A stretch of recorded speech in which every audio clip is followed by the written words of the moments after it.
plaisir. Go. Bienvenue au Startup Lab. Merci. Ma première question elle est super simple. Est-ce que tu peux te présenter, Charles, nous parler de ton parcours? Je sais que tu as vécu aux États-Unis pendant un certain temps. Ouais. Donc moi c'est Charles Gorentin, donc je suis le cofondateur et CTO de Alan, comme c'est marqué ici. Il n'y a pas marqué CTO mais presque. Je vais commencer par mon parcours. En fait, moi j'ai fait des études en machine learning. J'ai fait un master qui s'appelle le MVA de vision et d'apprentissage à Paris. Et puis je suis parti à San Francisco, à Berkeley plus précisément, pour aller à la business school là-bas. Alors que tous mes camarades partaient dans des banques, dans des hedge funds, moi j'ai décidé d'aller travailler chez Facebook en tant que data scientist. C'était un peu une évidence pour moi parce qu'ils avaient des pétaoctets de données, des outils pour pouvoir les analyser et surtout 1 milliard de personnes sur qui on pouvait avoir un impact. Et là, c'était en 2012, juste avant l'entrée en bourse de Facebook. Donc j'ai passé 2 ans chez Facebook, d'abord à travailler sur la lutte contre les faux comptes sur Facebook et aider les gens à résoudre leurs problèmes directement sur Facebook, problèmes interpersonnels. C'était pas évident, c'était assez intéressant. Et ensuite, j'ai travaillé sur la première plateforme de pub d'Instagram, à l'époque où le CEO d'Instagram validait chaque pub qui apparaissait sur Instagram. C'est plus le cas aujourd'hui. De toute façon, il n'est plus CEO. Il est parti. Et ensuite, je me suis fait débaucher par Twitter pour gérer leur équipe de data science en growth. À l'époque, c'était 2014. La croissance, c'était un des sujets majeurs pour Twitter. Et donc, j'ai passé 2 ans là-bas à essayer de redresser un petit peu comment Twitter faisait de la croissance. Ça se passait très bien. Et puis, un de mes amis d'école, Jean-Charles Samuelian, est venu me voir et m'a proposé qu'on crée une entreprise ensemble. Cette entreprise qui est devenue Alan. Lui, il avait créé en sortie de l'école des ponts où on s'est rencontrés, il avait créé une entreprise qui s'appelle Explicit, qui faisait des sièges d'avion ultra légers. Donc rien à voir avec l'assurance, rien à voir avec la santé. Ses deux parents sont médecins. Et chacun dans nos familles, on avait eu des expériences où si on avait mieux utilisé les données en santé, on pense que ce qui serait arrivé aurait pu être un petit peu plus favorable aux patients. Et donc on s'est dit, on a envie de faire des algorithmes pour dire aux gens quand aller chez le médecin. C'était ça le pitch de départ. Alors, c'est même pas le départ, c'est avant le départ. D'accord. Donc, moi, ma question, juste avant que tu me racontes l'aventure Alan, c'est pourquoi quitter Twitter, pourquoi quitter le confort d'une boîte comme celle-là et plein de données à traiter contre une promesse de peut-être un jour d'autres données à traiter. Alors, en fait, San Francisco, c'est génial, c'est un super endroit où aller travailler. Je pense que j'ai appris énormément là-bas. J'ai participé à changer un petit peu, à inventer peut-être un petit peu la data science, parce que c'était un domaine qui était complètement naissant à l'époque. Enfin, j'avais jamais entendu parler de data science avant de le voir sur mon offre d'emploi chez Facebook. Et en fait,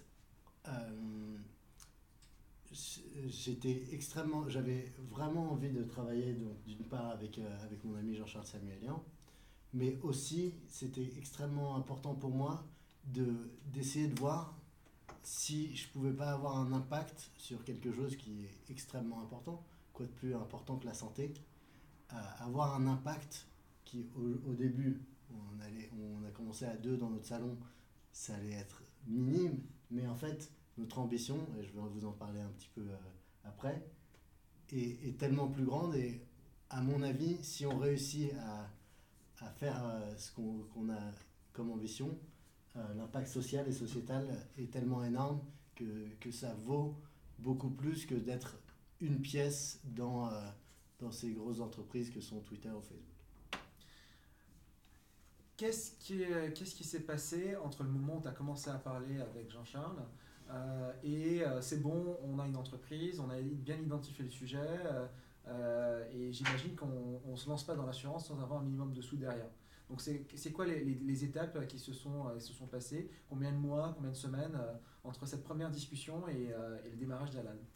Alors, je me souviens très bien de la première discussion. J'étais en vacances à Paris. En fait, j'étais en vacances forcées à Paris parce que j'avais perdu mon passeport. Et donc, on a commencé à discuter. Jean-Charles m'a demandé, il s'est mis à genoux et il m'a demandé est-ce que tu veux être mon cofondateur. Il s'est pas vraiment mis à genoux. Mais donc, il m'a demandé, moi, je sautais de joie et dit oui. Je lui ai dit, bon, c'est une grosse étape, il faut que j'y réfléchisse. Un mois plus tard, Jean-Charles est venu à San Francisco me rendre visite.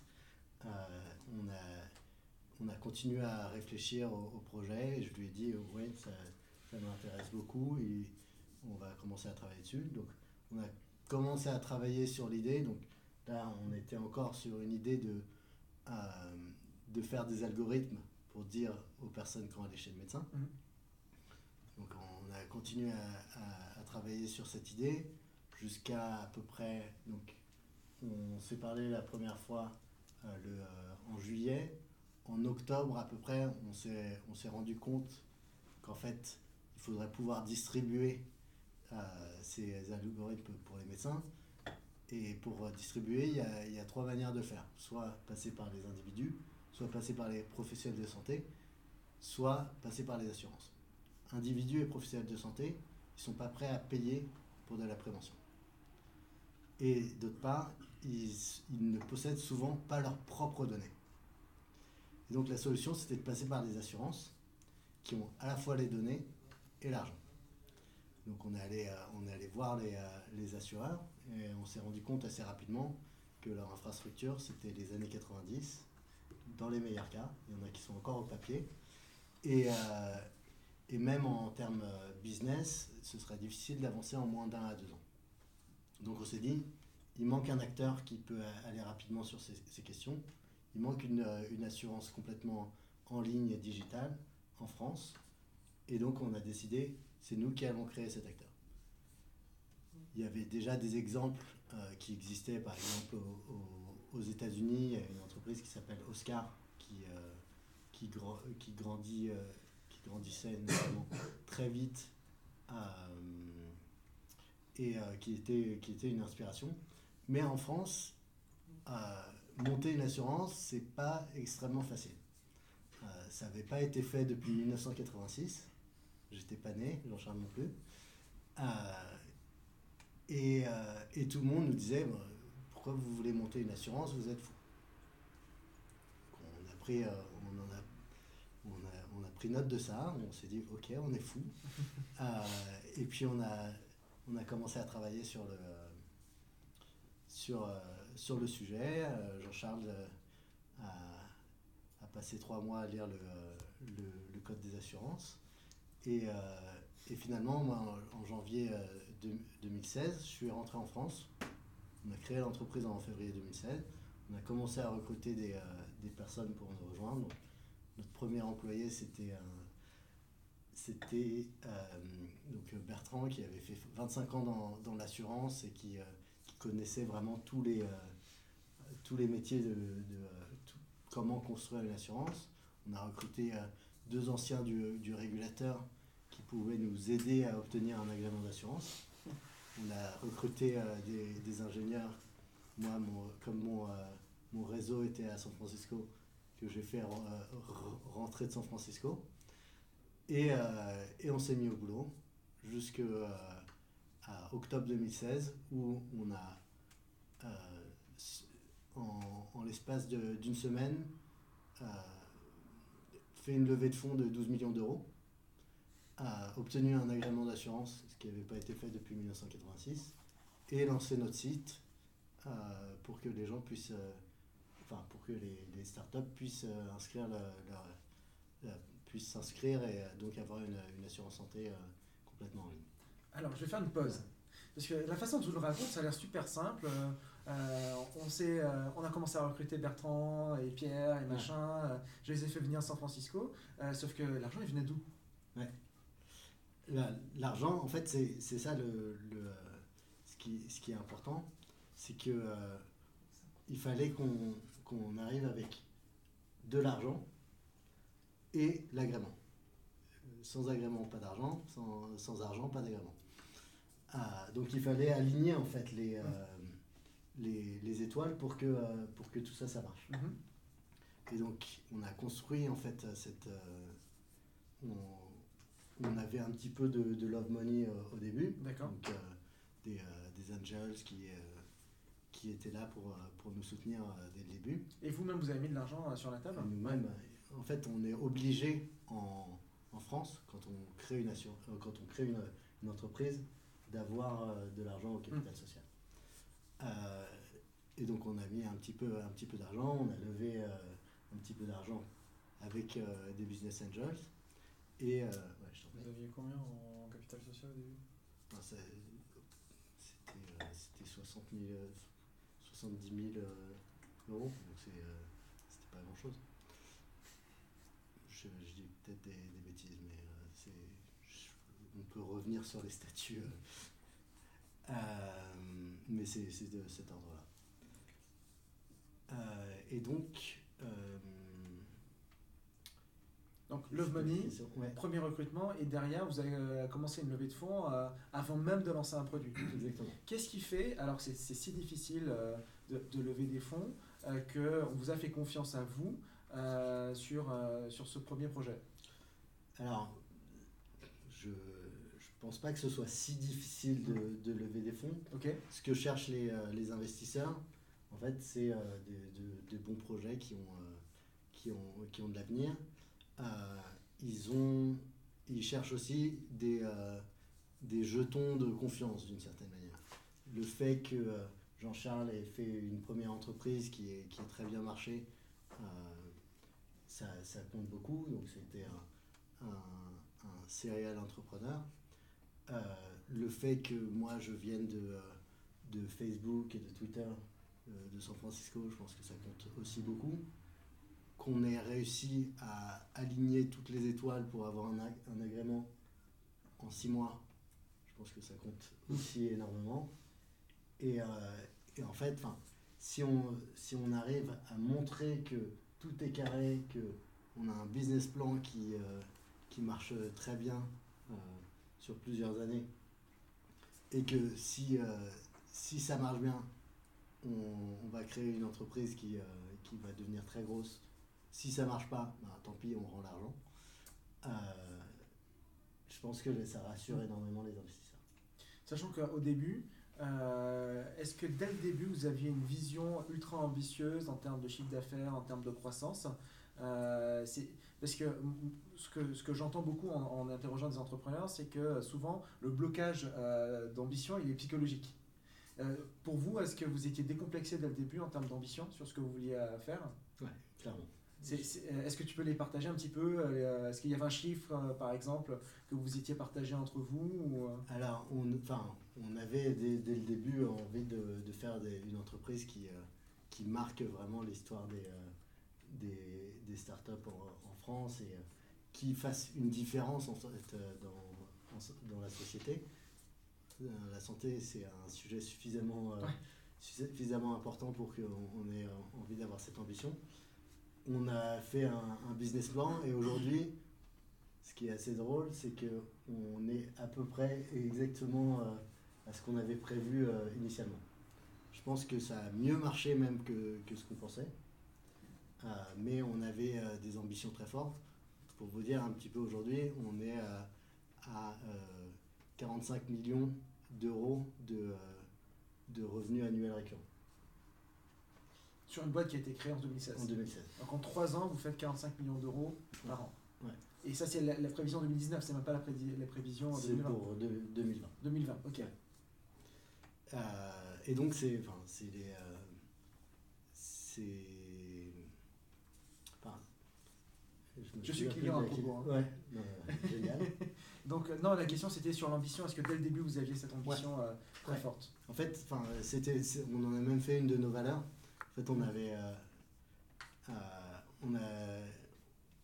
On a 4 valeurs chez Alan. Et l'une d'elles, c'est Fearless Ambitions. On pense que rien n'est trop grand. Typiquement, si on se disait mais c'est trop difficile de lancer une assurance, on va pas le faire, on va devenir un courtier, je pense qu'il n'y aurait jamais eu d'Alan et on n'aurait jamais eu d'entreprise. Et donc on se dit toujours, il faut qu'on rêve très grand et ensuite on va casser ces sujets en petits morceaux pour vraiment avoir ces petits morceaux qu'on va pouvoir résoudre un à un, et à la fin, mis bout à bout, on arrive à cette ambition énorme. Alors, vu qu'on est entre spécialistes de la technologie, j'ai quelques questions un peu tech pour toi. Comment on conçoit l'architecture d'une assurance de zéro?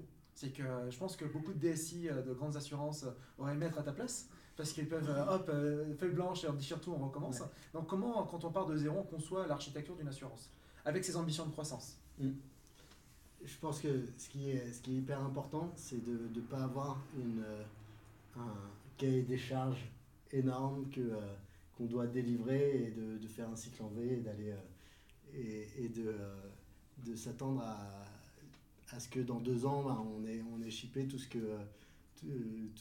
le stack d'AXA. En tout cas, c'est pas comme ça qu'on l'a pris du tout. Ni Jean-Charles ni moi, ni aucun des ingénieurs qu'on avait recrutés n'avions de background dans l'assurance. Donc ce qu'on a fait, c'est on s'est posé avec notre spécialiste de l'assurance qui nous a expliqué comment marche une assurance. On a designé un data model, on a essayé de le faire aussi simple que possible et on a commencé à l'implémenter. On n'a pas tout construit dès le début, on est passé par un prestataire qui est ce qu'on appelle un délégataire de gestion. En gros, les personnes qui vont prendre les factures et dire cette personne on va lui rembourser 27 € ou je ne sais quoi. Et donc, la manière dont on y réfléchissait, c'est qu'on pourrait construire n'importe quelle couche de software à partir du moment où il y avait des API en face. Donc, on a été chercher parmi tous les prestataires les seuls qui avaient des API pour interagir, et on avait mis comme condition, qui était extrêmement importante, qui nous partagent leur base de données tous les jours. On aurait aimé plus souvent que ça, mais au moins tous les jours. D'accord. Comme ça, on pouvait contrôler chez nous la ground truth, la vérité absolue. Et en fait, cette manière de construire où on a toutes les données chez nous, ça nous permet de faire ce modèle et de garder en fait la main sur notre expérience. Donc une fois qu'on a fait ça, qu'on a défini notre data model, l'idée ça a été de construire au fur et à mesure les briques du produit. Donc on a commencé par faire un onboarding. C'était un onboarding, à la fin on tombe d'une falaise, il n'y a rien derrière. Et au fur et à mesure, en fait, alors qu'on onboardait déjà des personnes, on a commencé à construire les rails alors que le train était en marche. C'est-à-dire, les gens qui étaient chez Alan en 2016, ils ne pouvaient absolument pas voir ce qu'ils avaient été remboursés. On a lancé notre journal des remboursements en avril 2017. Au début, on collectait même pas on n'était même pas en capacité de collecter ce que les personnes devaient nous payer. On n'était pas capable. On l'a construit au bout d'un mois. Et au fur et à mesure, en fait, on a construit toutes ces choses, ce qui nous a permis de se focaliser uniquement sur ce qui était le plus urgent. tout ce qui était optionnel, on a dit on le fera plus tard, on n'est pas assez, on n'a pas assez de ressources. Et ce qui nous permettait de rester focalisé sur ce qui était vraiment le plus important. Aujourd'hui, alors tu as parlé du chiffre d'affaires, plusieurs dizaines de milliers de clients. C'est quoi tes grosses problématiques en tant que CTO? Il y a combien de personnes dans l'équipe tech Alan? Alors aujourd'hui, en tout, l'entreprise Alan, c'est 128 personnes. C'est à peu près 33 ingénieurs. Il y a plus 5 data scientists, 6 product managers, 5 designers. Et moi, mes problématiques, en fait, elles changent tous les 6 mois. C'est une règle que je me mets d'ailleurs. C'est que si j'ai le même rôle de 6 mois en 6 mois, ça veut dire que j'ai raté quelque chose. Ça veut dire que j'ai pas été capable de déléguer, j'ai pas été capable de prendre de la hauteur. Donc, mon objectif à chaque fois, c'est de me virer moi-même. De faire que... Tous les 6 mois, tu te vires. Exactement. C'est trouver quelqu'un qui sera meilleur que moi à faire le boulot que j'ai fait au tenté. Donc, tout au début, j'ai fait un petit peu de code. Je suis pas le meilleur en code. J'avais jamais été software engineer dans ma vie. Et donc, ça a été des ingénieurs qui étaient plus forts, plus seniors, qui ont pris ma place. Après, c'était gérer un petit peu l'équipe. Ensuite, en fait, les équipes sont devenues trop grosses et c'était comment gérer des équipes d'équipes. Et au fur et à mesure, en fait, m'éloigner de ce que je faisais au jour le jour. Et donc, complètement changer la manière dont je voyais mon rôle. Et donc, c'est tes problématiques du moment? Ouais. Donc, mes problématiques du moment, alors l'année prochaine, on lance la Belgique et l'Espagne. Donc, c'est la première fois qu'on va à l'international. Ça peut paraître simple pour la plupart des boîtes, mais en fait, les systèmes de santé sont complètement différents, qu'on soit en France, en Espagne, en Belgique. Et donc, forcément, la stack va être complètement différente. Et donc, il faut que je me pose et que je comprenne exactement comment est-ce qu'on va structurer notre stack, comment est-ce qu'on va structurer notre équipe pour travailler sur plusieurs pays en même temps. Donc ça, c'est un des gros challenges que j'ai aujourd'hui. Jusqu'à présent, on n'avait que des personnes qui étaient full stack et personne qui avait un rôle plus d'organisation. En fait, la seule personne qui avait ce rôle-là, c'était moi. On a recruté 2 personnes qui commencent à avoir un rôle plus d'organisation des équipes d'ingénieurs. Et donc, un de mes challenges, c'est comment faire que eux soient aussi efficaces que moi je l'ai été, voire plus efficaces, parce que eux, ils pourront passer 100% de leur temps dessus. Donc ça, c'est des problématiques que j'ai à titre personnel. Après, sur notre équipe d'ingénieurs, on a décidé de fonctionner en fait avec ce qu'on a appelé des crews, donc des petites feature teams de un crew lead, donc en général un ingénieur, à peu près 3 ou 4 ingénieurs en plus, un demi-designer, un demi-data scientist, un demi-product manager, qui se focalisent sur un sujet. C'est un petit peu similaire au squad, je sais pas si... Spotify. Exactement. Ouais. Mais nous, on a voulu mettre notre propre nom, comme ça on peut changer la définition comme on veut. Et notre petit twist, c'est que tous les 3 mois, on les fait expirer. Donc au bout de 3 mois, les gens d'une crew se dispatchent dans d'autres et peuvent travailler sur autre chose. Et donc un des challenges qu'on avait avec ce sujet-là, c'est qu'on perdait beaucoup de contexte on allait construire un système et ensuite le contexte était perdu et on oubliait tout. Donc un des gros challenges, c'est comment est-ce qu'on crée de la continuité dans la maintenance des systèmes. Et ça, c'est hyper important. Je veux savoir, comment vous avez choisi les pays où vous alliez vous lancer à un poste là? Alors, c'est pas moi qui l'ai fait directement, mais en gros, c'était une énorme fiche Excel avec tous les critères de chaque pays qui disent bon, comment est structuré le système de santé, est-ce que les gens ont une appétence pour un acteur numérique, est-ce qu'il y a déjà un acteur numérique dans le système de santé, est-ce que c'est simple d'accès, est-ce que le marché est suffisamment gros. Donc énormément de critères comme ça qui nous ont permis derrière de décider, ok, Belgique et Espagne, c'est les pays les plus affinitaires en Europe et qui pourront nous permettre de tester. On a voulu prendre 2 pays à la fois, comme ça, si un des pays fail, on peut toujours apprendre de l'autre. Le grand risque, c'est tu lances un pays, ça fail et tu te dis ah non mais l'international c'est pas pour moi. Et donc on a envie de multiplier nos chances, donc essayer 2 pays à la fois, comme ça derrière on peut apprendre ce qui a marché dans l'un, ce qui n'a pas marché dans l'autre et matcher ces learnings. Sur l'organisation des équipes, tu parlais de demi-designer et de demi-product et de demi-data scientist. J'ai 2 questions pour toi. La première sur la partie product et design.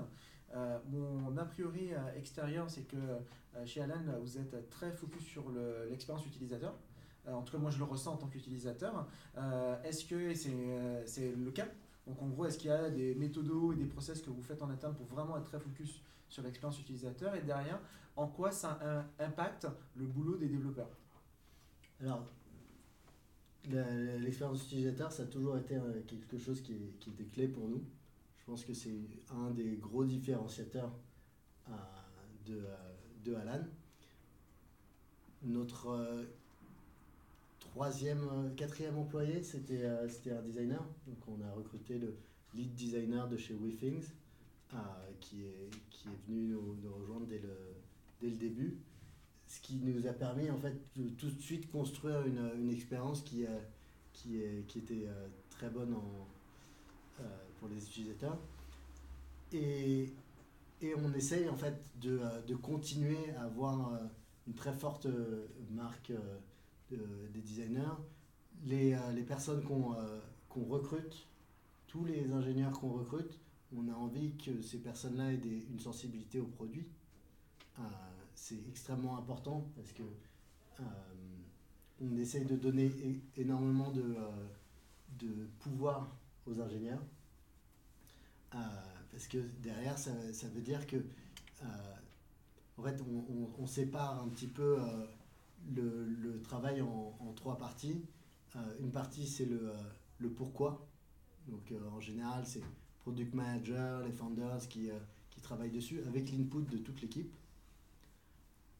Le quoi, c'est plutôt les designers et les product managers qui vont travailler dessus. Donc, définir sur quoi est-ce qu'on doit travailler, qu'est-ce qu'on va construire. Et enfin, le comment, où là, c'est complètement réservé aux ingénieurs qui peuvent challenger le quoi, en fait, qui peuvent dire ok, l'énoncé était pas bon et si on fait un truc un tout petit peu différent, c'est beaucoup plus simple et ce sera une bien meilleure expérience pour l'utilisateur. Et pour nous, c'est extrêmement important que les ingénieurs aient une place assez forte. Et c'est ce qui se voit d'ailleurs dans le ratio que je présentais. Ça fait à peu près un product manager pour 8 ingénieurs. C'est, je dirais, assez peu par rapport à la moyenne en France, je pense. C'est pas mal dans la moyenne à San Francisco, mais je pense que c'est pas vraiment le cas en France. Et ma deuxième question était plutôt sur les data scientists, parce que tout ça, ça a commencé avec une vision d'appliquer des algos aux données de santé. Est-ce que vous le faites? Si vous le faites, moi je ne le vois pas, donc vous le faites sûrement de manière cachée pour vous aider dans vos process et dans votre opérationnel. Est-ce que tu peux nous en dire plus? Alors, on est encore au début là-dessus. En fait, je pense que j'ai entendu qu'il y avait pas mal de projets data dans la salle. Ce que vous devez voir sans doute, c'est qu'il faut avoir une taille critique de volume de données pour pouvoir faire quoi que ce soit. Et en fait, tant qu'on avait trop peu d'utilisateurs, essayer de trifouiller les données, ça n'aurait pas de sens. Et donc, au début, les data scientists sont plus là pour faire des analyses et comprendre en fait comment les personnes utilisent notre plateforme pour pouvoir réinjecter ça dans le produit et moins construire des produits typiquement donnés. Après, il y a certains sujets, typiquement quelqu'un qui va uploader une attestation. On a un algo qui va reconnaître le document, qui va le parser, qui va en sortir les informations qui sont importantes. Mais aujourd'hui, on ne va pas beaucoup plus loin. À terme, c'est notre objectif, c'est de recueillir le consentement des utilisateurs pour qu'on puisse leur proposer de la prévention, des outils pour pouvoir être en meilleure santé. Je sais pas si c'est clair. Ouais, non, c'est très clair. Juste une dernière question sur l'organisation des équipes. Tu disais que toi, tes priorités changent tous les 6 mois. Les équipes elles-mêmes, les crews, changent tous les 3 mois. Est-ce que vous avez une religion particulière en termes de méthodo? Est-ce que vous êtes des ayatollahs de l'agile, des évangélistes du Kanban, ou est-ce que vous avez fait votre propre méthodo à vous? Je pense que c'est toujours hyper important de s'adapter à son contexte. Donc, moi, je suis un grand fan du manifeste agile, qui d'ailleurs dit qu'il ne faut pas être ayatollah de quoi que ce soit. Et donc, on s'inspire de ces méthodologies, on les met, on les insère dans ce qu'on appelle la méthode Alan. Ce qui est de vraiment spécifique à la méthode Alan, c'est on ne fait pas de réunion. On fonctionne exclusivement à l'écrit. Au lieu de faire une réunion, pour toutes les décisions, que ce soit ingénieur, mais aussi partout dans l'entreprise, on utilise des issues sur GitHub. Donc chaque personne, s'il y a une décision à prendre, plutôt que de dire on va faire un meeting, on va se retrouver à 4 dans une salle, on écrit une issue. Donc on décrit quel est le problème qu'on a envie de résoudre, on donne le contexte, on met une proposition. Ensuite, chaque personne va donner du feedback. Et à la fin, c'est toujours la personne qui a ouvert l'issue qui prend la décision. Donc ça, c'est la manière dont on prend les décisions. Et ensuite, la manière dont on construit notre produit, on passe par une étape de framing, donc délimiter le sujet.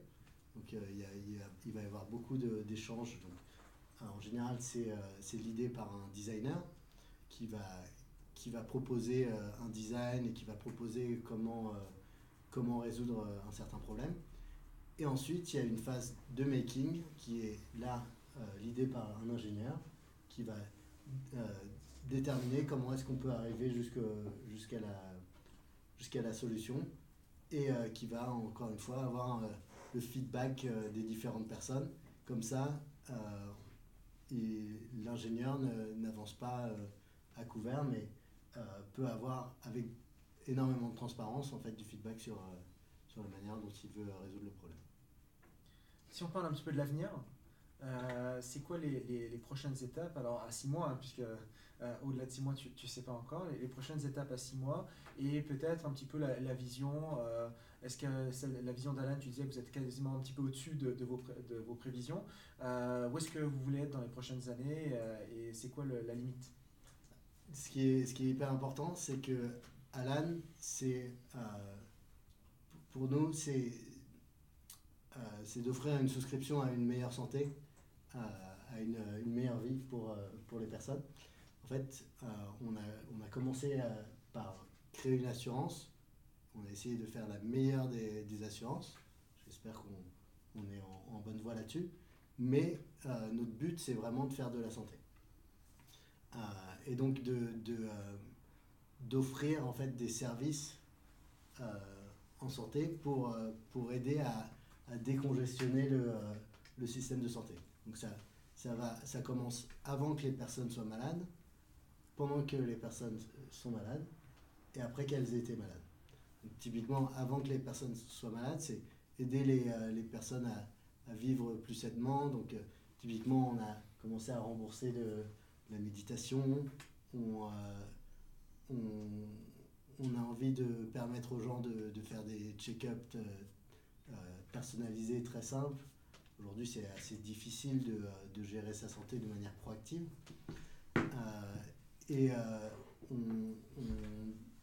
On permet aux gens de savoir combien vont leur coûter leur médecin, etc. Et ensuite, il y a toute la partie pendant que les personnes sont malades. Donc, il y a une partie qui est faire un chat médical. Donc, typiquement, je ne sais pas s'il y en a d'entre vous qui ont des médecins dans leur famille, mais typiquement, quand on a un médecin dans sa famille, on peut envoyer un SMS et avoir une réponse rapide sur si on a un peu la gorge irritée ou autre. On peut avoir une réponse rapide. On pense que tout le monde devrait pouvoir avoir ce type de réponse. Ensuite, on a tout ce qui est télémédecine.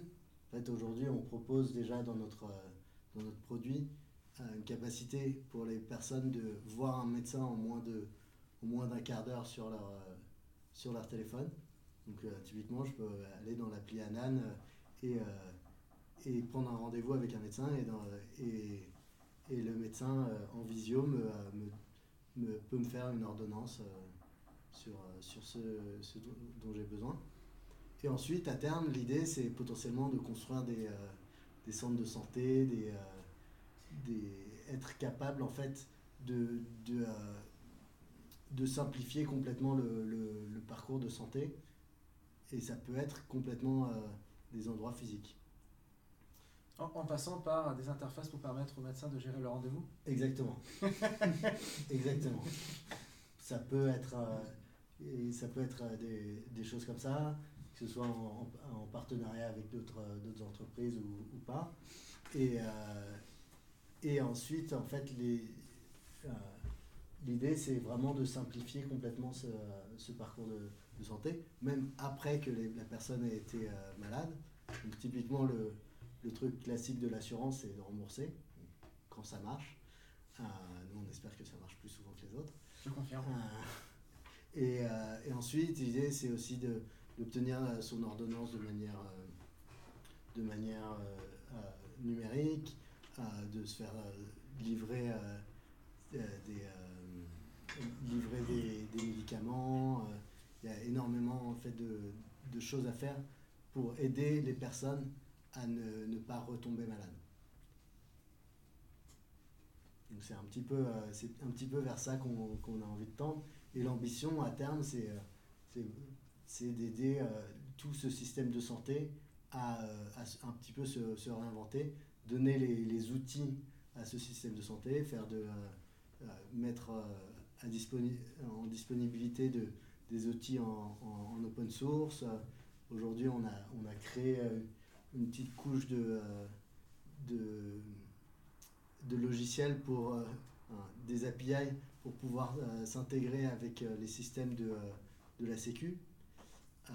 Le système je ne sais pas si vous savez, mais le système de la Sécu, c'est basé sur une version de COBOL qui est pas du tout, qui est pas très bien documentée. C'est un euphémisme et qui a été designé en 1993 et qui n'est pas du tout prévu pour avoir des nouveaux acteurs. Et donc typiquement, nous, on a envie de créer en fait une petite couche de software qui nous permet d'interagir avec des API modernes plutôt qu'avec cette interface qu'on n'a pas envie de faire réapprendre à chaque ingénieur qui va nous rejoindre. Et on a envie de le faire passer en open source pour que tout le monde puisse y accéder, même nos concurrents. Et vu qu'on est filmé, est-ce que Alan recrute des profils tech en ce moment? Alan recrute des profils tech. Donc la manière dont on recrute, c'est toujours des ingénieurs qui sont full stack. En fait, moi j'aime bien dire qu'on recrute des spécialistes qui se déguisent en généralistes, c'est-à-dire des personnes qui sont très forts sur un sujet et qui sont derrière curieux de toucher un petit peu à tout sur la stack. Typiquement, ce qu'on essaye d'éviter, c'est les personnes qui sont spécialisées back-end et qui refusent de faire un bouton dans le front-end. C'est un petit peu dommage. Et donc c'est un petit peu pour ça qu'on essaye de rester complètement full stack. Et ensuite, on essaye aussi de construire une équipe. Initialement, on a essayé de recruter beaucoup des gens seniors, voire très seniors, pour pouvoir construire un environnement dans lequel les personnes plus juniors qui vont nous rejoindre pourront grandir et avoir le support nécessaire pour pouvoir grandir de manière saine. Ce que je veux éviter, en fait, c'est de balancer des gens dans la nature et qu'ils n'aient pas vraiment de mentoring. Donc on investit énormément dans le mentoring, dans le coaching. Donc chaque personne chez Alan va avoir un coach qui va les aider à grandir et à s'améliorer. Et donc c'est pour ça qu'on essaye d'avoir un équilibre en fait, entre junior et senior qui est assez simple. Génial. Je vais éteindre la caméra et maintenant on va passer aux questions du public. Allez-y les amis, c'est à vous.